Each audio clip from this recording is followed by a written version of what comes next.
Baptiste Falvoz nous a rejoint sur ce plateau pour tenter d'aller plus loin. Bonjour. Baptiste.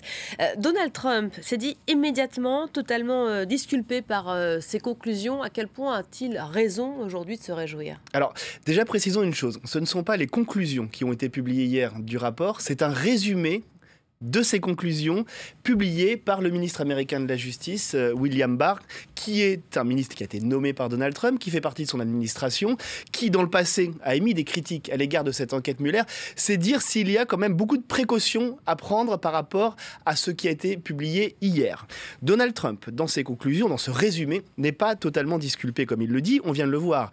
Le rapport Mueller, ou en tout cas l'interprétation qui en est faite par le ministre de la Justice, conclut qu'il n'y a pas eu de preuve de coordination entre Trump et la Russie pour influer sur le résultat de l'élection présidentielle de 2016. Ça, c'était le point le plus important. En revanche, sur la deuxième question, Donald Trump a-t-il fait obstruction à la justice en révoquant, par exemple, le directeur du FBI, James Comey, qui avait mis son nez dans ses suspicions de collusion avec la Russie? Là, le rapport où son interprétation est moins catégorique, les preuves sont insuffisantes pour établir un délit. Donald Trump n'a pas, a priori, commis de délit, mais elle n'exonère pas non plus Donald Trump. C'est beaucoup plus flou, et c'est sur ce point, certainement, que vont appuyer les démocrates dans les prochaines semaines.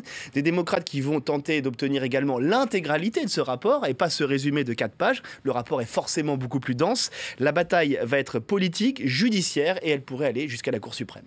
Voilà, ça reste quand même, donc, on l'aura compris, un succès pour Donald Trump oui. Aujourd'hui. À quel point sort-il renforcé de cette affaire? Alors, le rapport, clairement, ce n'est pas le smoking gun, le pistolet fumant, comme on dit aux États-Unis, que les démocrates espéraient. Pour répondre à votre question, il est possible déjà que la procédure de destitution, d'impeachment, qui était voulue par certains démocrates, s'éloigne. Pour obtenir l'impeachment, il faut rallier les 2/3 du Sénat. Or, ce Sénat, aujourd'hui, reste acquis aux Républicains. Donc, il aurait fallu que les démocrates rallient à leur cause un certain nombre de Républicains. On a du mal à imaginer comment c'est possible aujourd'hui, vu le résumé de ce rapport.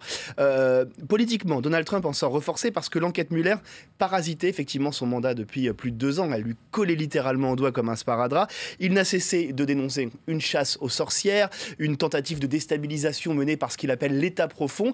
Et aujourd'hui, il peut clamer haut et fort qu'il avait raison, qu'on l'a accusé sur des faits qui n'étaient pas fondés et que, entre guillemets, les démocrates n'avaient rien d'autre à se mettre sous la dent en termes de fond.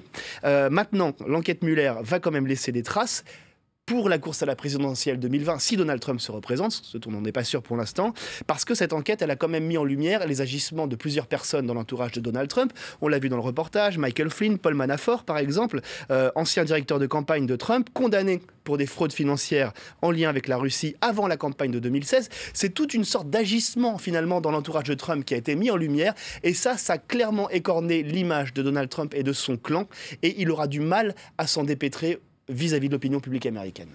Merci beaucoup Baptiste pour le décryptage.